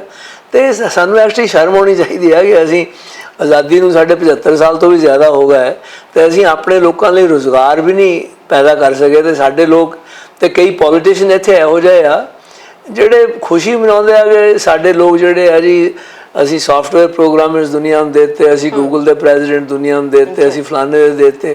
ਉਹ ਤੁਸੀਂ ਦੇ ਦਿੱਤੇ ਕਿਉਂਕਿ ਤੁਸੀਂ ਉਹਨਾਂ ਨੂੰ ਇੱਥੇ ਨਹੀਂ ਵਰਤ ਸਕੇ, ਤੁਸੀਂ ਉਹਨਾਂ 'ਤੇ ਪੈਸੇ ਲਾਏ, IMM the IIT whatever you call them, ਉਹਨਾਂ 'ਚ ਪੜ੍ਹਾਇਆ ਉਹਨਾਂ ਨੂੰ, ਉਹ ਸਰਕਾਰੀ ਪੈਸੇ 'ਤੇ ਪੜ੍ਹੇ, ਫਿਰ ਉਹ ਚਲੇ ਗਏ ਤੇ ਫਿਰ ਤੁਸੀਂ ਮਾਣ ਮਹਿਸੂਸ ਕਰਦੇ ਆ। ਸੋ ਜਿਹੜਾ ਸਾਡਾ ਸਾਰਾ ਹੀ ਬਾਣਾ ਤਾਣਾ ਨਾ ਹਿੰਦੁਸਤਾਨੀ ਐਟੀਚਿਊਡ ਦਾ, ਉਹ ਸਾਰਾ ਹੀ ਖਰਾਬ ਹੋਇਆ ਜੀ। ਜਿਹੜੇ ਖਾਸ ਕਰਕੇ ਹੁਣ ਵਾਲੀ ਸਰਕਾਰ ਹੈਗੀ ਪੰਜਾਬ ਦੀ, ਉਹ ਕਹਿੰਦੀ ਹੈ ਜਿਹੜਾ ਇੱਥੇ ਦਾ ਇੰਟੈਲੈਕਟ ਹੈਗਾ, ਲੇਬਰ ਹੈਗੀ, ਯੂਥ ਹੈਗਾ, ਉਹਨੂੰ ਅਸੀਂ ਸਾਂਭਾਂਗੇ। ਔਰ ਸਾਡੇ ਮੁੱਖ ਮੰਤਰੀ ਸਾਹਿਬ ਨੇ ਤਾਂ ਇੱਥੇ ਤੱਕ ਕਹਿਣ 'ਚ ਗੁਰੇਜ਼ ਨਹੀਂ ਕੀਤੀ ਕਿ ਅੰਗਰੇਜ਼ ਇੱਥੇ ਕੰਮ ਕਰਨ ਆਇਆ ਕਰਨਗੇ। ਦੇਖੋ ਜੀ, ਪਹਿਲੀ ਗੱਲ ਤਾਂ ਅੰਗਰੇਜ਼ ਆਉਣ ਜਾਂ ਨਾ ਅੰਗਰੇਜ਼ ਆਉਣ, ਹੋਰ ਲੋਕ ਆਉਣ, ਇਹ ਬੜੀ ਚੰਗੀ ਗੱਲ ਹੋਊਗੀ ਕਿ ਜੇ ਮੁਲਕ ਇੰਨਾ ਤਰੱਕੀ ਕਰ ਜਾਵੇ ਕਿ ਬਾਹਰਲੇ ਮੁਲਕਾਂ ਦੇ ਲੋਕ ਜਿਹੜੇ ਇੱਥੇ ਆ ਕੇ ਕੰਮ ਕਰਨ। ਕੋਈ ਸਮਾਂ ਹੁੰਦਾ ਸੀ ਜਦੋਂ ਬਾਹਰਲੇ ਮੁਲਕਾਂ ਤੋਂ ਲੋਕ ਵਿਦਿਆ ਲੈਣ ਆਉਂਦੇ ਹੁੰਦੇ ਸੀ, ਆਪਣੇ ਪੁਰਾਣੇ ਜ਼ਮਾਨੇ 'ਚ ਵਪਾਰ ਵੀ ਸੀ, ਜਿਹੜੀ ਪਾਟਲੀਪੁੱਤਰ, ਹਾਂ, ਤੇ ਨਾਟ ਇਨਫੈਕਟ ਰੀਸੈਂਟਲੀ ਵੀ ਭਾਰਤ ਨੇ ਇੱਕ ਇਹੋ ਜਿਹਾ ਸਟੈਂਡਰਡ ਕਾਇਮ ਕਰਤਾ ਸੀ ਕਿ JNU ਵਰਗੇ ਕੈਂਪਸਸ 'ਚ ਅਫਰੀਕਾ ਤੋਂ, ਹੋਰ ਮੁਲਕਾਂ ਤੋਂ ਸਟੂਡੈਂਟਸ ਆਉਂਦੇ ਸੀ ਇੱਥੇ ਪੜ੍ਹਨ। ਤੇ ਹੁਣ ਤਾਂ ਸਾਡੇ ਸਟੂਡੈਂਟਸ ਬਾਹਰ ਜਾ ਰਹੇ ਜੀ। ਤੇ ਸੋ ਜੇ ਆ ਵੀ ਜਾਣ ਇੱਕਾ ਦੁੱਕਾ, ਕੋਈ ਉਹਦੇ ਨਾਲ ਕੀ ਫਰਕ ਪੈਂਦਾ। ਸੋ ਜਿਹੜੀਆਂ ਇੱਦਾਂ ਦੀਆਂ ਫੜਾਂ ਮਾਰਨੀਆਂ, ਅੰਗਰੇਜ਼ ਆਉਣਗੇ, ਅੱਗੇ ਸਰਕਾਰਾਂ ਮਰ ਗਈਆਂ, ਸਾਰੀਆਂ ਹੀ ਚਲੇ ਗਈਆਂ, ਅਸੀਂ ਪੰਜਾਬ ਨੂੰ ਕੈਲੀਫੋਰਨੀਆ ਬਣਾ ਦੇਣਾ, ਅਸੀਂ ਆਹ ਕਰ ਦੇਣਾ, ਤੁਹਾਡੇ ਸਾਹਮਣੇ ਹੀ ਆ, ਕੁਛ ਨਹੀਂ ਬਣਿਆ। ਆਪਣੀਆਂ ਜੇਬਾਂ ਹੀ ਭਰੀਆਂ ਪੋਲੀਟੀਸ਼ੀਅਨਾਂ ਨੇ। ਤੇ ਮੇਰਾ ਖਿਆਲ ਜਿਹੜੇ ਜਿੰਨੇ ਵੀ ਆ ਸਰਕਾਰਾਂ ਜਿੰਨੀਆਂ ਵੀ ਹੈਗੀਆਂ, ਉਹਨਾਂ 'ਚੋਂ ਜਿਹੜੇ ਅੱਧੇ ਤੋਂ ਵੱਧ ਕੈਬਨਿਟ ਮਿਨਿਸਟਰ ਹੈ ਜਾਂ ਅੱਧੇ ਤੋਂ ਵੱਧ ਜਿਹੜੇ MP MLA ਆ, ਉਹ ਮੁਜਰਮ ਹੈ ਜਿਨ੍ਹਾਂ ਨੇ ਕਰਪਸ਼ਨ ਕੀਤੀ। ਉਹ ਤੇ ਇਦਾਂ ਹੀ ਜਿਹੜੇ ਕੁਝ ਲੋਕ ਆਪਣੇ ਬੱਚਿਆਂ ਨੂੰ ਭੇਜ ਰਹੇ ਆ ਉਹ ਕੁਝ ਕਰਪਟ ਅਫਸਰਾਂ ਦੇ ਨਿਆਣੇ ਆ, ਕਰਪਟ ਲੋਕਾਂ ਦੇ ਨਿਆਣੇ ਆ ਜਿਨ੍ਹਾਂ ਕੋਲ ਮੁਫਤ ਦੇ ਪੈਸੇ ਆ। ਉਹ ਜਾ ਕੇ ਮਰਸੀਡੀਜ਼ ਖਰੀਦਦੇ ਆ, ਬੜੀਆਂ ਕਾਰਾਂ ਖਰੀਦਦੇ ਆ, ਪੁਲਿਸ ਨੂੰ ਤੰਗ ਕਰਦੇ ਆ, ਗੁੰਡਾਗਰਦੀ ਕਰਦੇ ਆ। ਗਰੀਬਾਂ ਦੇ ਨਿਆਣੇ ਤਾਂ ਔਖੇ ਹੁੰਦੇ ਆ ਨਾ ਜਾ ਕੇ, ਕਿਉਂਕਿ ਉਹਨਾਂ ਤੋਂ ਮਾਂ-ਬਾਪ ਐਕਸਪੈਕਟ ਕਰਦੇ ਸਾਡੇ ਪੈਸੇ ਵਾਪਸ ਹੋਣ। ਉਹ ਫਿਰ ਕੰਮ ਵੀ ਕਰਦੇ ਆ ਜ਼ਿਆਦਾ, ਆਪਣੀ ਪੜ੍ਹਾਈ ਦੀ ਮਿਹਨਤ ਵੀ ਕਰਦੇ ਆ, ਉਹਦੇ ਵਿੱਚ ਕਈ ਦਫਾ ਡਿਪਰੈਸ਼ਨ ਚਲੇ ਜਾਂਦੇ ਆ। ਤੇ ਕਈ ਦਫਾ ਇਹੋ ਜਿਹਾ ਸਿਚੁਏਸ਼ਨ ਵੀ ਹੁੰਦੀਆਂ ਜਿਹੜੀਆਂ ਲੜਕੀਆਂ, ਗਰੀਬ ਲੜਕੀਆਂ ਨੂੰ ਤੁਸੀਂ ਭੇਜਦੇ ਆ, ਮਾਂ-ਬਾਪ ਪਿੱਛੇ ਪੈਸੇ ਐਕਸਪੈਕਟ ਕਰਦੇ ਆ, ਫਿਰ ਉਹਨਾਂ ਨੂੰ ਗਲਤ ਧੰਦੇ ਕਰਨੇ ਪੈਂਦੇ ਆ। ਸੋ ਇਹ ਜਿਹੜੀਆਂ ਚੀਜ਼ਾਂ ਆ, ਇਹ ਮਤਲਬ ਇਹਦੇ 'ਚ ਕੋਈ ਮਾਣ ਵਾਲੀ ਗੱਲ ਨਹੀਂ ਹੈ। ਪਿੱਛੇ ਕਾਫੀ ਇੱਦਾਂ ਦੀਆਂ ਗੱਲਾਂ ਸੁਣਨ ਨੂੰ, ਖਬਰਾਂ ਵੀ ਆਈਆਂ ਨੇ ਬਾਰ-ਬਾਰ, ਔਰ ਕਈ ਵੀਡੀਓਜ਼ ਵੀ ਐਸੀਆਂ ਆਈਆਂ ਨੇ ਜਿੱਥੇ ਕਿ ਆਪ ਜਿਹੜੀਆਂ ਗਰਲਸ ਨੇ ਜਾਂ ਗਰਲ ਸਟੂਡੈਂਟਸ ਨੇ ਉੱਥੇ ਗਈਆਂ, ਉਹ ਕਈ ਵਾਰੀ ਇਸ ਤਰ੍ਹਾਂ ਕਹਿ ਰਹੀਆਂ ਨੇ ਜਾਂ ਕੋਈ ਐਸੀਆਂ ਗੱਲਾਂ ਆਈਆਂ। ਬਾਕੀ ਸਰ ਇੱਥੇ ਵਾਕਈ ਜਿਹੜੇ ਇੱਧਰੋਂ ਜਾਂਦੇ ਆ, ਇੰਨਾ ਹੀ ਵਾਕਈ ਇਹ ਸੱਚ ਹੈਗਾ? ਮੇਰੀ ਗੱਲ ਸੁਣੋ, ਪ੍ਰੋਸਟੀਟਿਊਸ਼ਨ ਤੁਹਾਡੇ ਨਹੀਂ ਹੁੰਦੀ ਇੱਥੇ, ਬੰਬੇ 'ਚ ਬੜੇ ਸ਼ਹਿਰਾਂ 'ਚ ਹੁੰਦੀ ਆ ਨਾ। ਤੇ ਇਹ ਕਿਹੜੀ ਹੈਰਾਨੀ ਵਾਲੀ ਗੱਲ ਹੈ ਕਿ ਹਿੰਦੁਸਤਾਨੀ ਲੜਕੀ ਕੋਈ ਜਾ ਕੇ ਉੱਥੇ ਪ੍ਰੋਸਟੀਟਿਊਸ਼ਨ 'ਚ ਚਲੇ ਜਾਵੇ। ਦੇਖੋ ਨਾ, ਬਾਹਰਲੇ ਮੁਲਕਾਂ 'ਚ ਤਾਂ ਐਕਚੁਅਲੀ ਇਸ ਗੱਲ ਨੂੰ, ਇਹ ਪ੍ਰੋਸਟੀਟਿਊਸ਼ਨ ਨੂੰ ਵੀ ਸੈਕਸ ਵਰਕਰਸ ਕਿਹਾ ਜਾਂਦਾ। ਹੁਣ ਜੇ ਕੋਈ ਮਨੁੱਖ ਇਹ ਚਾਹੁੰਦਾ ਕਿ ਮੈਂ ਆਪਣੀ ਬੋਡੀ ਨੂੰ ਵਰਤ ਕੇ ਮੈਂ ਧੰਦਾ ਕਰਨਾ ਚਾਹੁੰਦਾ, ਉਸ ਮੁਲਕ 'ਚ ਤਾਂ ਇਹ ਹੈ ਤਾਂ ਗੱਲ ਭੈੜੀ, ਲੇਕਿਨ ਉਸ ਮਨੁੱਖ ਨੂੰ ਹੱਕ ਆ ਕਿ ਉਹ ਇੱਦਾਂ ਕਰਕੇ ਆਪਣਾ ਧੰਦਾ ਕਰ ਸਕੇ। ਸੋ ਇਹ ਕੋਈ ਇੱਦਾਂ ਦੀ ਗੱਲ ਨਹੀਂ ਵੀ ਅਸੀਂ ਉਹਨਾਂ ਨੂੰ ਮਾੜਾ, ਮੈਂ ਉਹਨਾਂ ਨੂੰ ਇਹ ਨਹੀਂ ਕਹਿੰਦਾ ਵੀ ਉਹ ਇਖਲਾਕੀ ਤੌਰ ਤੇ ਮਾੜੀਆਂ ਆ। ਦੇਖੋ ਨਾ, ਆਪਣਾ ਕਲਚਰ ਜਿਹੜਾ ਹੈ ਬੜਾ ਦੋਗਲਾ ਆ। ਜੇ ਮਨੁੱਖ ਕਿਸੇ ਨੂੰ, ਔਰਤ ਨੂੰ ਰੇਪ ਕਰਦਾ ਨਾ, ਉਹ ਔਰਤ ਨੂੰ ਹੀ ਮਾੜਾ ਕਹਿੰਦੇ ਆ ਵੀ ਇਹਨੇ ਕਿੱਦਾਂ ਇਹ ਕਰਾ ਲਿਆ। ਤੇ ਸਾਨੂੰ ਸਿੱਖਣਾ ਚਾਹੀਦਾ ਵੀ ਪਹਿਲੀ ਗੱਲ ਤਾਂ ਔਰਤ ਦਾ ਹੱਕ ਹੈ ਕਿ ਆਪਣੀ ਬੋਡੀ ਨੂੰ ਜੋ ਜੀ ਕਰੇ ਉਹ ਕਰੇ। ਤੁਹਾਡਾ ਆਦਮੀ ਦਾ ਜਾਂ ਧਰਮ ਦਾ ਕਿਸੇ ਦਾ ਹੱਕ ਨਹੀਂ ਹੈ ਕਿ ਉਹ ਜਿਹੜਾ ਉਹਦੀ ਬੋਡੀ ਤੇ ਕਾਨੂੰਨ ਲਾਗੂ ਕਰਕੇ ਤੂੰ ਬੋਡੀ ਦਾ ਆ ਨਹੀਂ ਕਰ ਸਕਦੀ, ਉਹ ਨਹੀਂ ਕਰ ਸਕਦੀ। ਇਹ ਹੱਕ ਹੋਣਾ ਚਾਹੀਦਾ ਮਨੁੱਖ ਨੂੰ। ਸੋ ਇਸ ਕਰਕੇ ਇਹ ਹੈਰਾਨੀ ਨਹੀਂ ਹੋਣੀ ਚਾਹੀਦੀ ਕਿ ਕਈ ਲੜਕੀਆਂ ਜਿਹੜੀਆਂ ਇਸ ਦੁੱਖੋਂ ਕਿ ਉਹਨਾਂ ਨੂੰ ਵਾਪਸ ਪੈਸੇ ਭੇਜਣੇ ਪੈਂਦੇ ਆ ਮਾਂ-ਬਾਪ ਨੂੰ, ਉਹ ਇਸ ਕੰਮ 'ਚ ਪੈ ਜਾਂਦੀਆਂ ਮਜਬੂਰਨ। ਕਈ ਜਿਹੜੇ ਇੰਪਲੋਇਰਸ ਆ, ਉਹ ਤੁਹਾਨੂੰ ਜਦੋਂ ਕੰਮ ਤੇ ਸੈਕਸ਼ੂਅਲ ਅਬਿਊਜ਼ ਕਰਦੇ ਆ, ਕਈ ਦਫਾ ਇੱਥੇ ਵੀ ਹੁੰਦਾ। ਸੋ ਉਹ ਜਿਹੜੀ ਹੈਰਾਨੀ ਵਾਲੀ ਗੱਲ ਨਹੀਂ ਹੈ ਵੀ ਉੱਥੇ ਹੀ ਹੁੰਦਾ। ਇਹ ਤਾਂ ਸਾਨੂੰ ਆਲਾ ਦੁਆਲਾ ਦੇਖੋ ਤੇ ਇੱਥੇ ਵੀ ਬਹੁਤ ਹੁੰਦਾ। ਜੀ ਸਰ, ਜਿਹੜਾ ਸਿੱਧੂ ਮੂਸੇਵਾਲਾ ਕੇਸ ਹੋਇਆ ਹੈਗਾ, ਕਾਫੀ ਪ੍ਰੋਮੀਨੈਂਟ ਇੱਥੇ ਜਿਹੜਾ ਹੈਗਾ ਪੋਲੀਟਿਕਸ ਦੇ ਵਿੱਚ ਵੀ ਘੁੰਮਦਾ ਰਿਹਾ। ਉਹਨਾਂ ਦੇ ਪੇਰੈਂਟਸ ਵੀ ਬਾਰ-ਬਾਰ ਜਿਹੜੇ ਨੇ ਉਹ ਆਪਣੇ ਤਰੀਕੇ ਦੇ ਨਾਲ ਸਰਕਾਰਾਂ ਨਾਲ ਗੱਲਬਾਤ ਕਰ ਰਹੇ ਨੇ, ਨਾਲ ਇਹ ਵੀ ਕਹਿ ਰਹੇ ਨੇ ਕਿ ਅਸਲੀ ਮੁਜਰਮ ਜਿਹੜੇ ਫੜੇ ਨਹੀਂ ਗਏ, ਜਦ ਕਿ ਸਰਕਾਰਾਂ ਨੇ ਕਿਹਾ ਕਿ ਅਸੀਂ ਮੈਕਸਿਮਮ ਉਹਦੇ ਵਿੱਚ ਜਿਹੜੇ ਲੋਕ ਸੀ ਅਕਿਊਜ਼ਡ ਸੀਗੇ ਉਹ ਬਿਹਾਈਂਡ ਦ ਬਾਰਸ ਕਰ ਦਿੱਤੇ ਹੈ। Even then they are asking for, ਜੋ ਕਿ ਇੱਕ ਬਾਹਰ ਨੇ ਕੁਝ ਲੋਕ ਜਿਹੜੇ ਐਕਸਟ੍ਰਾਡਾਈਟ ਕਰਨ ਵਾਸਤੇ, ਉਹਨਾਂ ਦੀ ਬਾਰ-ਬਾਰ ਗੱਲ ਹੋ ਰਹੀ ਹੈ। ਤੁਸੀਂ ਇਹਨੂੰ ਕਿਸ ਤਰੀਕੇ ਦੇ ਨਾਲ ਦੇਖਦੇ ਹੋ? ਦੇਖੋ, ਜਿਹੜੀ ਐਕਸਟ੍ਰੈਡੀਸ਼ਨ ਦੀ ਗੱਲ ਹੈ ਨਾ, ਉਹ ਤਾਂ ਮੁਲਕਾਂ ਦੇ ਵਿੱਚ ਐਕਸਟ੍ਰੈਡੀਸ਼ਨ ਟ੍ਰੀਟੀ ਹੁੰਦੀ ਹੈ। ਕੈਨੇਡਾ ਦੇ ਨਾਲ ਐਕਸਟ੍ਰੈਡੀਸ਼ਨ ਟ੍ਰੀਟੀ ਹੈ ਹਿੰਦੁਸਤਾਨ ਦੀ। ਹਿੰਦੁਸਤਾਨ ਨੇ ਐਕਸਟ੍ਰੈਡਾਈਟ ਕੀਤਾ ਲੋਕਾਂ ਨੂੰ, ਜਿਹੜੇ ਮਿਸ ਸਿੱਧੂ ਸੀਗੀ ਜਿਹੜੀ ਕੈਨੇਡਾ ਦੇ ਵਿੱਚ ਇੱਥੇ ਮਾਰੀ ਗਈ ਸੀ। ਇੱਥੇ ਉਹਨੇ ਟੈਕਸੀ ਡਰਾਈਵਰ ਦੇ ਨਾਲ ਵਿਆਹ ਕਰਾ ਲਿਆ ਸੀ ਤੇ ਮਾਂ-ਬਾਪ ਨੇ ਗੁੱਸੇ ਹੋ ਕੇ, ਮਾਂ ਤੇ ਮਾਮੇ ਨੇ ਇੱਥੇ ਬੰਦੇ ਹਾਇਰ ਕਰਕੇ ਉਹਦਾ ਕਤਲ ਕਰਵਾ ਦਿੱਤਾ ਸੀ। ਤੇ ਹਿੰਦੁਸਤਾਨ ਨੇ ਐਕਸਟ੍ਰੈਡੀਸ਼ਨ ਰਿਕੁਐਸਟ ਕੀਤੀ ਕਿ ਮਾਂ ਤੇ ਮਾਮੇ ਨੂੰ ਵਾਪਸ ਇੱਥੇ ਭੇਜਿਆ ਜਾਵੇ, ਟ੍ਰਾਇਲ ਹੋਵੇ। ਉਹਨਾਂ ਨੇ ਐਕਸਟ੍ਰੈਡੀਸ਼ਨ ਰਿਕੁਐਸਟ ਕੀਤੀ। ਉੱਥੇ ਕਚਹਿਰੀਆਂ ਨੇ ਫੈਸਲਾ ਦਿੱਤਾ ਕਿ ਇਹਨਾਂ ਨੂੰ ਦੇयर ਇਜ਼ ਇਨਫ ਐਵੀਡੈਂਸ, ਇਹਨਾਂ ਨੂੰ ਜਾਣਾ ਚਾਹੀਦਾ। ਉਹ ਇੱਥੇ ਆ ਗਏ, ਉਹਨਾਂ ਤੇ ਟ੍ਰਾਇਲ ਹੋ ਰਹੀ ਹੈ ਜਾਂ ਹੋ ਗਈ ਹੈ ਮੈਨੂੰ ਬਹੁਤਾ ਪਤਾ ਨਹੀਂ ਹੈ।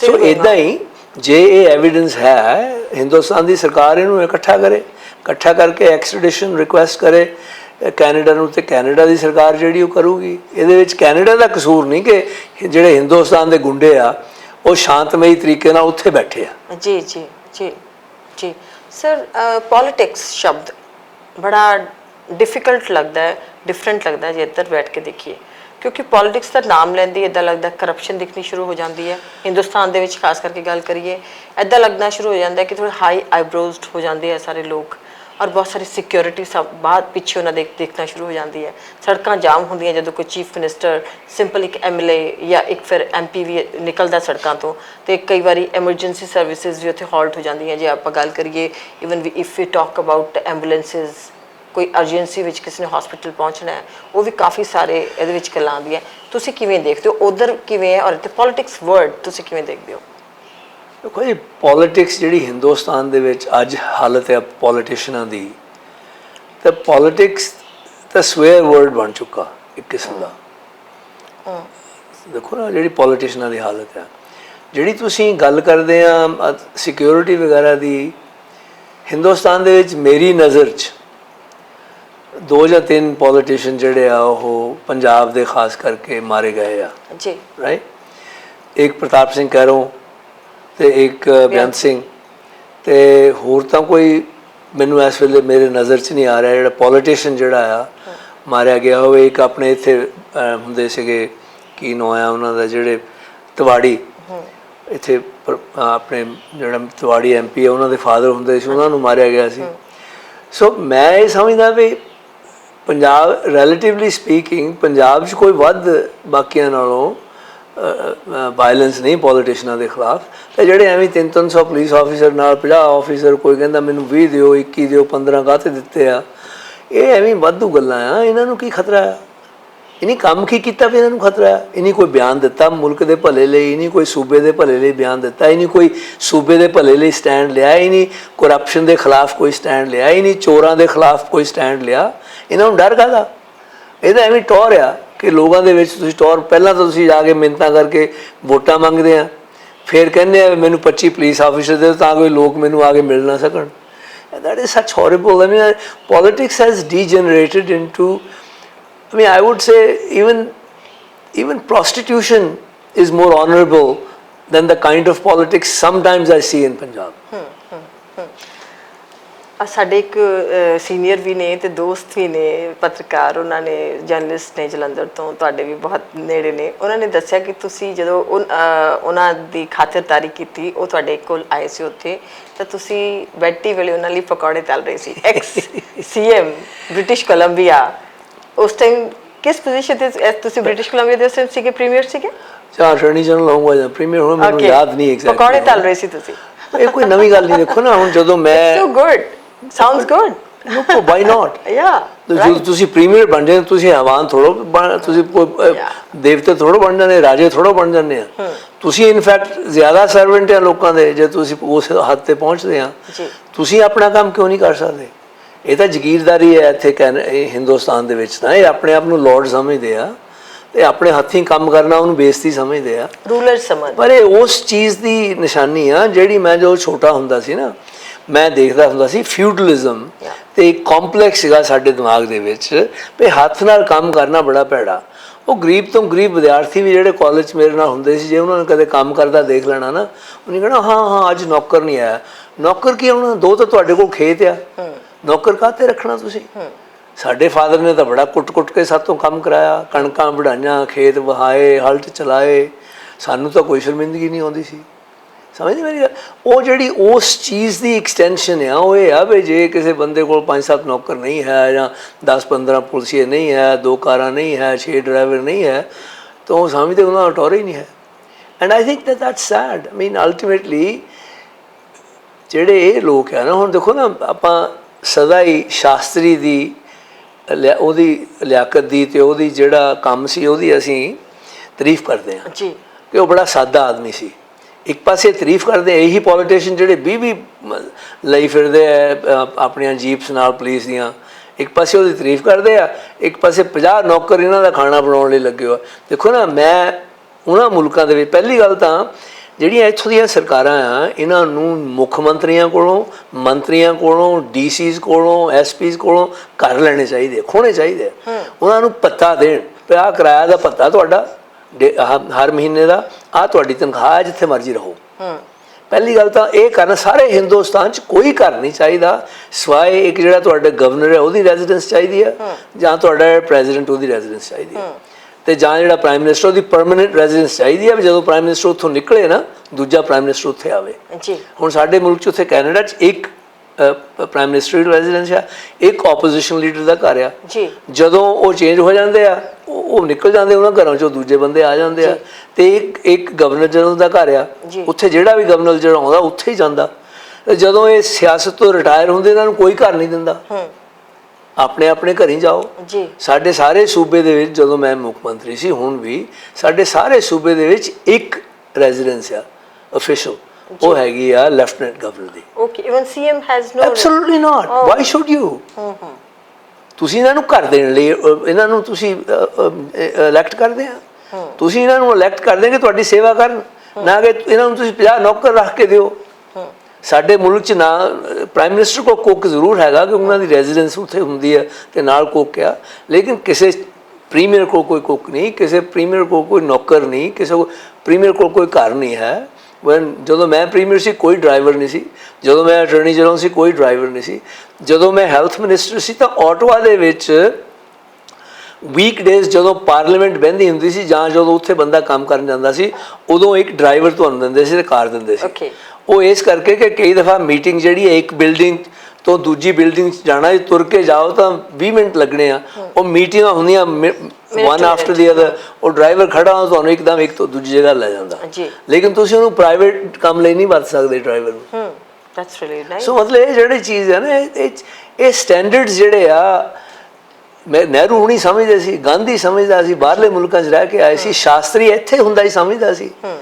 ਇੱਥੇ ਤਾਂ ਹੁਣ ਪਤਾ ਨਹੀਂ ਨਾ ਇਹ ਦਿਮਾਗ ਨੂੰ ਕੀ ਫੇਟਾ ਪੈ ਗਿਆ ਕਿ ਇੰਨੀ ਹਨੇਰੀ ਆ, ਇੰਨਾ ਹਨੇਰ ਆ ਇਹਨਾਂ ਦੇ ਦਿਮਾਗਾਂ ਦੀ, ਇੰਨੀ ਜਹਾਲਤ ਆ ਕਿ ਇਹ ਸਮਝਣਾ ਨਹੀਂ ਚਾਹੁੰਦੇ ਕਿ ਅਸੀਂ ਪਬਲਿਕ ਦੇ ਸਰਵੈਂਟ ਆ, ਅਸੀਂ ਪਬਲਿਕ ਦੇ ਲੋਰਡ ਨਹੀਂ। ਅਤੇ ਇੰਨਾ ਚਿਰ ਇਹਨਾਂ ਨੇ ਮੰਨਣਾ ਨਹੀਂ ਜਿੰਨਾ ਚਿਰ ਤੁਹਾਡੇ ਵਰਗੇ ਲੋਕ, ਸਾਰੇ ਲੋਕ ਉੱਠ ਕੇ ਇਹਨਾਂ ਦੇ ਖਿਲਾਫ ਬਗਾਵਤ ਨਹੀਂ ਕਰਦੇ ਕਿ ਆਹ ਕੰਮ ਨਹੀਂ ਹੋਣਾ ਚਾਹੀਦਾ। ਜੀ ਸਰ, ਜਦੋਂ ਚੀਫ ਮਿਨਿਸਟਰ, ਤੁਸੀਂ ਇੱਥੇ ਦੇ ਚੀਫ ਮਿਨਿਸਟਰ ਨੂੰ ਤਾਂ ਆਪਾਂ ਸਾਰੇ ਪੜ੍ਹਦੇ ਹਾਂ, ਦੇਖਦੇ ਹਾਂ, ਅਸੀਂ ਬਹੁਤ ਕਲੋਜ਼ਲੀ ਦੇਖਦੇ ਹਾਂ ਡਿਫਰੈਂਟ ਚੀਫ ਮਿਨਿਸਟਰਸ ਕਿਸ ਤਰੀਕੇ ਦੇ ਨਾਲ ਕਾਜ ਕਰਦੇ ਨੇ। ਤੁਸੀਂ ਵੀ ਉੱਥੇ ਚੀਫ ਮਿਨਿਸਟਰ ਪ੍ਰੀਮੀਅਰ ਸੀਗੇ, ਕਿਸ ਤਰੀਕੇ ਦੇ ਨਾਲ ਕੰਮ ਕਰਦੇ ਸੀ? ਵਰਕਿੰਗ ਸਟਾਈਲ ਕੀ ਹੁੰਦਾ ਸੀ? ਏਰੀਆ ਕੀ ਹੁੰਦਾ ਸੀਗਾ? ਦੇਖੋ, ਪਹਿਲੀ ਗੱਲ ਤਾਂ ਜੀ ਉੱਥੇ ਜਦੋਂ ਤੁਸੀਂ ਤੁਰਦੇ ਆ ਨਾ, ਤੁਹਾਡੇ ਨਾਲ 50 ਬੰਦੇ ਨਹੀਂ ਤੁਰਦੇ ਜੀ। ਪ੍ਰਾਈਮ ਮਿਨਿਸਟਰ ਉੱਥੇ ਦੇ ਜਿਹੜੇ ਚੀਫ ਮਿਨਿਸਟਰ ਜਾਂ ਪ੍ਰੀਮੀਅਰ ਆ, ਉਹ ਇਕੱਲੇ ਤੁਰੇ ਫਿਰਦੇ ਆ। ਜੇ ਉਹਨਾਂ ਨੂੰ ਲੋੜ ਹੈ ਤਾਂ ਆਪਣੀ ਗਰੋਸਰੀ ਖਰੀਦਦੇ ਆ, ਲੋੜ ਹੈ ਤਾਂ ਏਅਰਪੋਰਟ ਨੂੰ ਜਾਂਦੇ ਆ।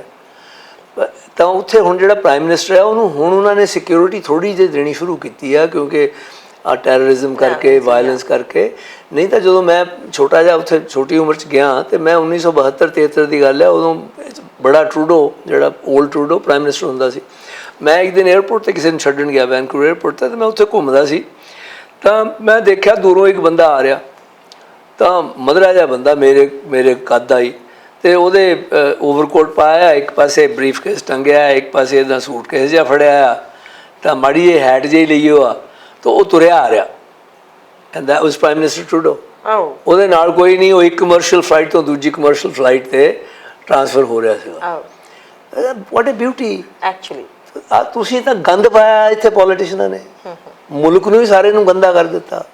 ਮੁਲਕ ਨੂੰ ਸਾਰੇ ਇੱਕ ਕਿਸਮ ਦੇ ਰਾਜੇ ਸਮਝਦੇ ਆਪਣੇ ਆਪ ਨੂੰ ਇਹ, ਅਤੇ ਦੂਜਿਆਂ ਲੋਕਾਂ ਨੂੰ ਜਿਹੜੇ ਸਧਾਰਨ ਲੋਕ ਉਹਨਾਂ ਨੂੰ ਆਪਣੇ ਗੁਲਾਮ ਸਮਝਦੇ ਆ। ਅਤੇ ਆਜ਼ਾਦੀ ਜਿਹੜੀ ਆ ਨਾ, ਹਿੰਦੁਸਤਾਨ ਦੀ ਆਜ਼ਾਦੀ ਨੂੰ ਇਹਨਾਂ ਨੇ ਗੰਦਾ ਕਰ ਦਿੱਤਾ, ਅਤੇ ਹਿੰਦੁਸਤਾਨ ਦੀ ਆਜ਼ਾਦੀ ਨੂੰ ਇਹਨਾਂ ਨੇ ਇੱਕ ਕਿਸਮ ਦੀ ਗੁਲਾਮੀ ਦੇ ਵਿੱਚ ਬਦਲ ਦਿੱਤਾ, ਜਿਹੜੀ ਕਿ ਇਹੋ ਜਿਹਾ ਇਹਨਾਂ ਨੇ ਨਿਜ਼ਾਮ ਪੈਦਾ ਕਰ ਲਿਆ। ਇਹ ਸਿਰਫ ਅਗਲੀ ਇਲੈਕਸ਼ਨ ਦੇਖਦੇ ਆ ਕਿੱਦਾਂ ਜਿੱਤਣੀ ਆ, ਇਹ ਨਹੀਂ ਦੇਖਦੇ ਕਿ ਮੁਲਕ ਨੂੰ ਬਿਹਤਰ ਕਿੱਦਾਂ ਕਰਨਾ। ਸਰ, ਜ਼ਿਆਦਾਤਰ ਆਪਾਂ ਗੱਲ ਕਰਦੇ ਕਿ ਕੈਨੇਡਾ ਦੇ ਵਿੱਚ ਜਿਹੜੀ ਪਾਪੂਲੇਸ਼ਨ ਹੈਗੀ ਹੈ ਬਹੁਤ ਘੱਟ ਹੈਗੀ ਹੈ, ਇੱਥੋਂ ਬਹੁਤ ਲੋਕ ਜਾ ਰਹੇ ਨੇ। ਇੰਡੀਆ ਦੇ ਵਿੱਚ, ਚਾਈਨਾ ਦੇ ਵਿੱਚ ਪਾਪੂਲੇਸ਼ਨ ਬਹੁਤ ਜ਼ਿਆਦਾ ਹੈ, ਫਟਣ 'ਤੇ ਆਏ ਹੋਏ ਨੇ ਇਹ ਦੇਸ਼ ਜਿਹੜੇ ਨੇ। ਔਰ ਉਸ ਦੇ ਨਾਲ ਹੀ ਜੇ ਗੱਲ ਕਰੀਏ ਮੈਨ ਪਾਵਰ, ਇੰਡੀਆ ਦੇ ਵਿੱਚ ਮੈਨ ਪਾਵਰ ਦੀ ਜੇ ਗੱਲ ਕਰੀਏ ਬਹੁਤ ਜ਼ਿਆਦਾ ਹੈਗੀ ਹੈ। ਤੁਹਾਨੂੰ ਲੱਗਦਾ ਹੈ ਕਿ ਜਿਸ ਤਰੀਕੇ ਦੇ ਨਾਲ ਜਵਾਨੀ, ਯੂਥ ਜਿਹੜੀ ਹੈ ਉਹ ਆਪਣਾ ਟਰੈਕ ਜਿਹੜਾ ਹੈ ਉਹ ਟਰੈਕਲੈਸ ਹੋ ਰਹੀ ਹੈ, ਡਾਇਰੈਕਸ਼ਨਲੈਸ ਹੋ ਰਹੀ ਹੈ ਕਿਤੇ ਨਾ ਕਿਤੇ, ਉਹਨਾਂ ਚੀਜ਼ਾਂ ਨੂੰ ਕਿੱਦਾਂ ਕਰਬ ਕੀਤਾ ਜਾ ਸਕਦਾ? ਕਿਉਂਕਿ ਤੁਸੀਂ ਉੱਥੇ ਸਰਕਾਰਾਂ ਵਿੱਚ ਰਹੇ ਹੋ, ਤੁਸੀਂ ਸੈਂਟਰ ਵਿੱਚ ਫੈਡਰਲ ਮਿਨਿਸਟਰ ਵੀ ਰਹੇ ਹੋ। ਦੇਖੋ, ਪਹਿਲੀ ਗੱਲ ਤਾਂ ਅਸੀਂ ਮੈਨ ਪਾਵਰ ਨਹੀਂ ਕਹਿੰਦੇ ਉੱਥੇ ਜੀ, ਵਰਕ ਫੋਰਸ ਕਹਿ ਲਓ। Work force, okay, yeah, yes, correct, gender neutral, yeah, actually, yeah, right, so nice, it's nice, it is. So ਦੂਜੀ ਗੱਲ ਕਿ ਜੇ ਤੁਹਾਨੂੰ ਇਹ ਪਤਾ ਜਿਹੜੀ ਪਾਪੂਲੇਸ਼ਨ ਹੈ 2050 ਦੇ ਆਲੇ ਦੁਆਲੇ ਹਿੰਦੁਸਤਾਨ ਦੀ ਪਾਪੂਲੇਸ਼ਨ ਵੀ ਸਟੇਬਲਾਈਜ਼ ਹੋ ਕੇ ਘਟਣੀ ਸ਼ੁਰੂ ਹੋ ਜਾਣੀ ਹੈ।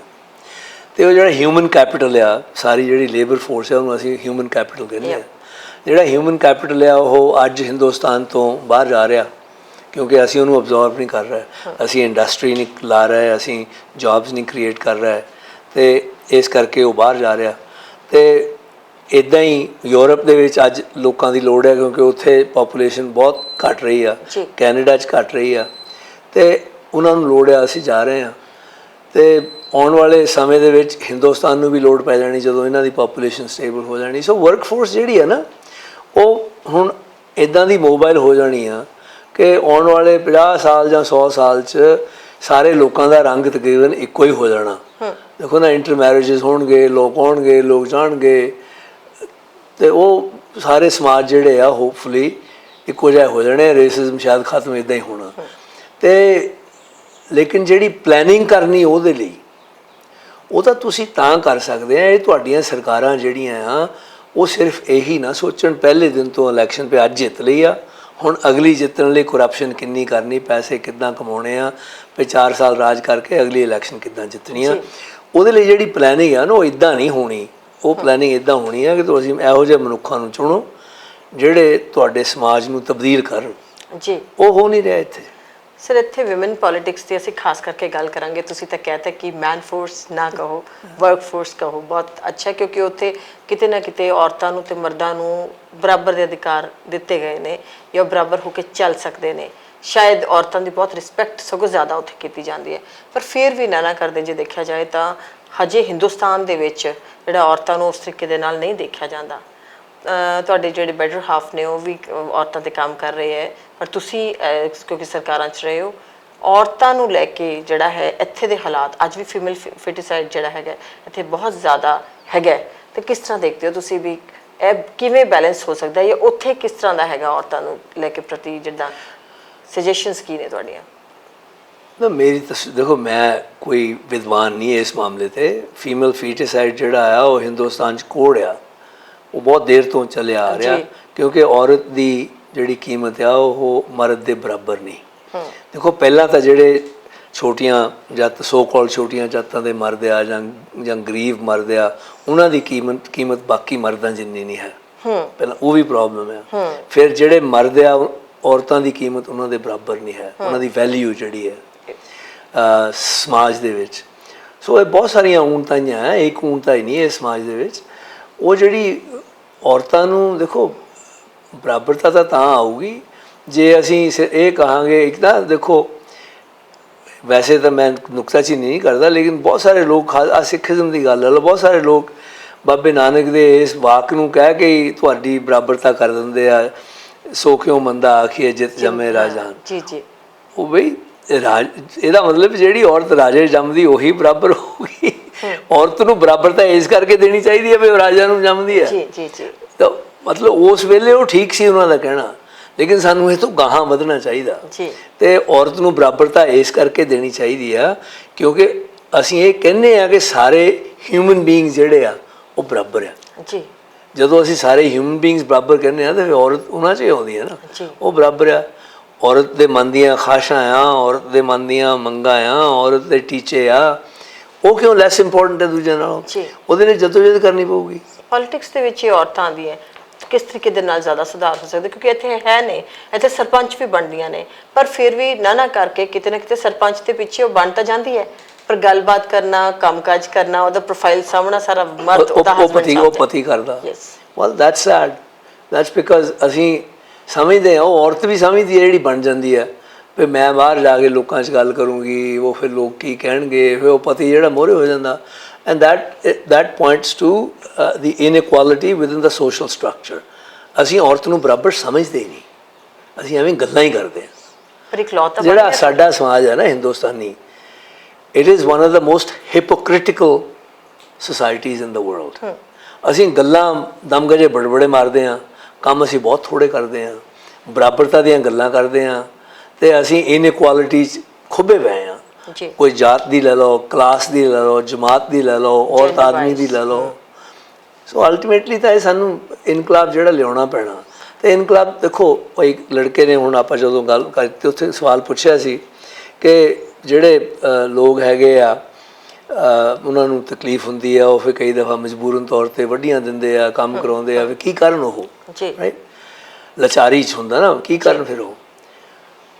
ਦੇਖੋ, ਆਜ਼ਾਦੀ ਲੈਣ ਲਈ ਕੁਰਬਾਨੀਆਂ ਕਰਨੀਆਂ ਪਈਆਂ ਸੀ। ਮਹਾਤਮਾ ਗਾਂਧੀ ਵੀ ਕਹਿ ਸਕਦੇ ਸੀ ਵੀ ਆਪਾਂ ਨੂੰ ਕੀ ਲੈਣਾ ਆਜ਼ਾਦੀ ਤੋਂ, ਨਹਿਰੂ ਵੀ ਕਹਿ ਸਕਦਾ ਸੀ, ਪਟੇਲ ਵੀ ਕਹਿ ਸਕਦਾ ਸੀ, ਸੁਭਾਸ਼ ਵੀ ਕਹਿ ਸਕਦਾ ਸੀ। ਜਿੰਨੇ ਲੋਕ ਜਿਨ੍ਹਾਂ ਨੇ ਆਜ਼ਾਦੀ ਦੀ ਲੜਾਈ 'ਚ ਹਿੱਸਾ ਲਿਆ, ਭਗਤ ਸਿੰਘ ਨੇ ਲਿਆ ਆਪਣੇ ਤਰੀਕੇ ਨਾਲ, you may disagree, some agree, others disagree, ਸਾਰਿਆਂ ਨੇ ਹਿੱਸਾ ਲਿਆ। ਉਹ ਸਾਰੇ ਕਹਿ ਸਕਦੇ ਸੀ ਆਪਾਂ ਕੀ ਕਰਨੀ ਆਜ਼ਾਦੀ, ਆਪਣਾ ਡੰਗ ਲੰਘਾਓ, ਇੱਦਾਂ ਹੀ ਕਹਿੰਦੇ ਪੰਜਾਬੀ 'ਚ, ਡੰਗ ਲੰਘਾਓ।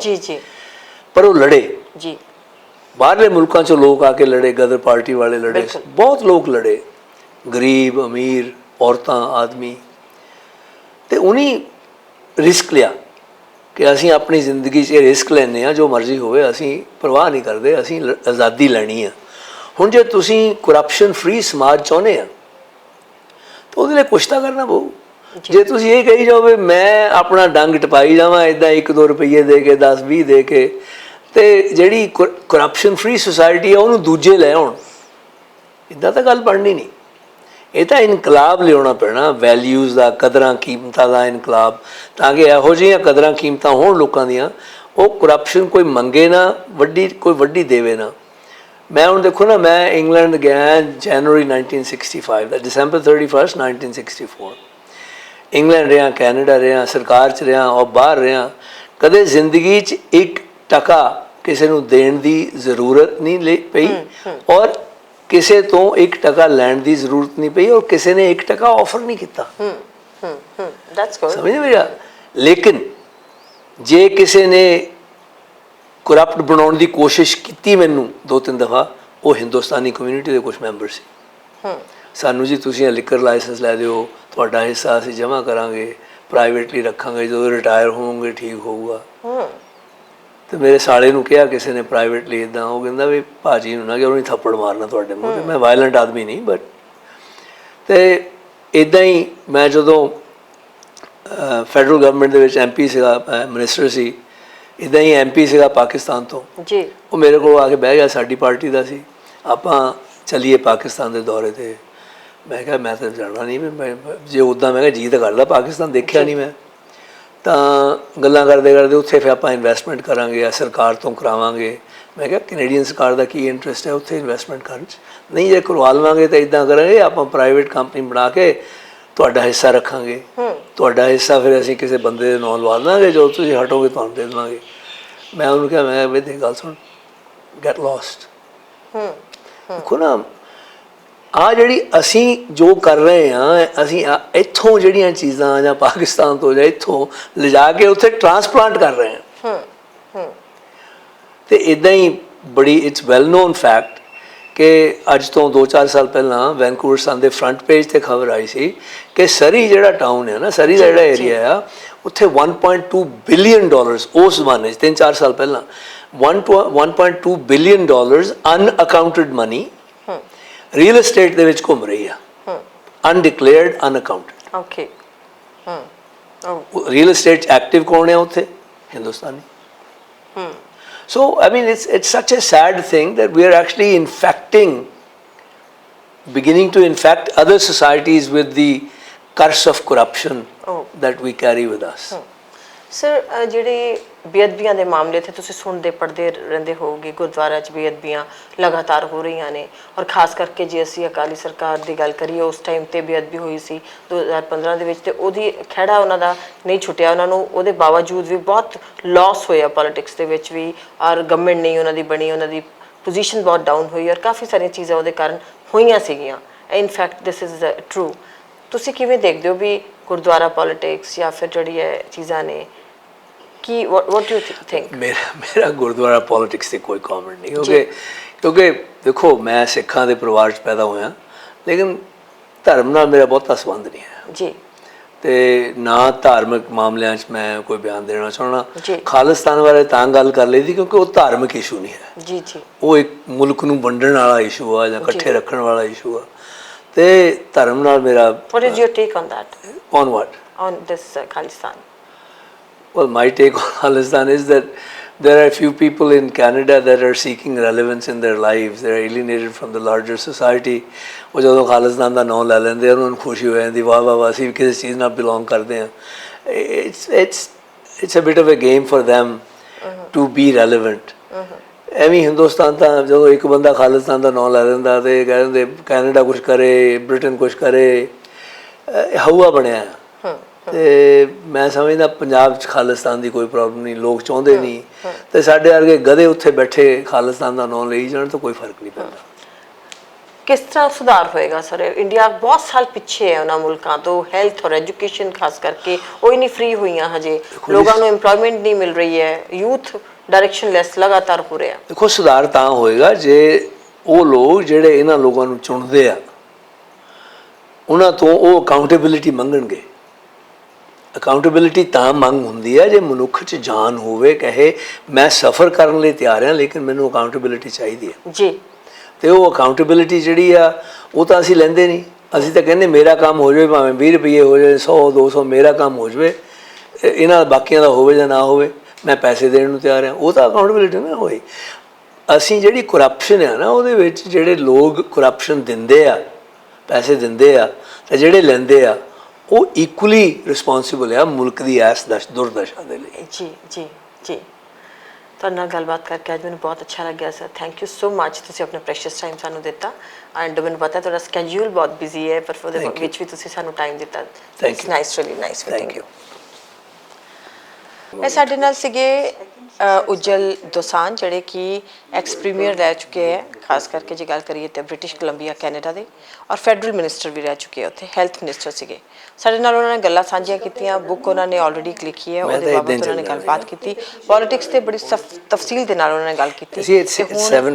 ਅੱਜ ਜਿਹੜਾ ਹੈਗਾ ਉਹਨਾਂ ਨੇ ਖਾਸ ਕਰਕੇ ਜਿਹੜੀ ਇੱਕ ਗੱਲ ਤੇ ਸਟ੍ਰੈਸ ਦਿੱਤਾ ਉਹ ਹੈ ਕਿਹਾ ਹੈ ਕਿ ਜੇ ਹਿੰਦੁਸਤਾਨ ਨੂੰ ਬਦਲਣਾ ਹੈ ਤਾਂ ਡੈਫੀਨਿਟਲੀ ਜਿਹੜੇ ਇਲੈਕਟਿਡ ਲੋਕ ਨੇ ਉਹਨਾਂ ਨੂੰ ਸਵਾਲ ਤਾਂ ਕਰਨੇ ਪੈਣਗੇ, ਔਰ ਉਹਨਾਂ ਨੂੰ ਖਾਸ ਕਰਕੇ ਕਿਸੇ ਨਾ ਕਿਸੇ ਤਰੀਕੇ ਦੇ ਨਾਲ ਤਾਂ ਹੀ ਬਦਲਾਅ ਆਏਗਾ ਜੇ ਉਹ ਵਾਕਈ ਹੀ ਇਸ ਤਰੀਕੇ ਦੇ ਨਾਲ ਗੱਲਬਾਤ ਕਰਦੇ ਹੈ, ਔਰ ਘੱਟੋ ਘੱਟ ਲੋਕ ਜਿਹੜੇ ਨੇ ਉਹ ਉਹਨਾਂ ਨੂੰ ਬਾਰ-ਬਾਰ ਕੁਐਸਚਨ ਕਰਦੇ ਹਨ। ਮੇਰੇ ਨਾਲ ਕੈਮਰਾ ਟੀਮ ਤੇ ਨੇ ਸਰਬਜੀਤ। ਮੈਨੂੰ ਦਿਓ ਇਜਾਜ਼ਤ, ਫਿਰ ਮਿਲਾਂਗੇ ਕਿਸੇ ਨਵੀਂ ਜਗ੍ਹਾ ਕਿਸੇ ਨਵੇਂ ਮਹਿਮਾਨ ਦੇ ਨਾਲ। ਸ਼ੁਕਰੀਆ, ਧੰਨਵਾਦ।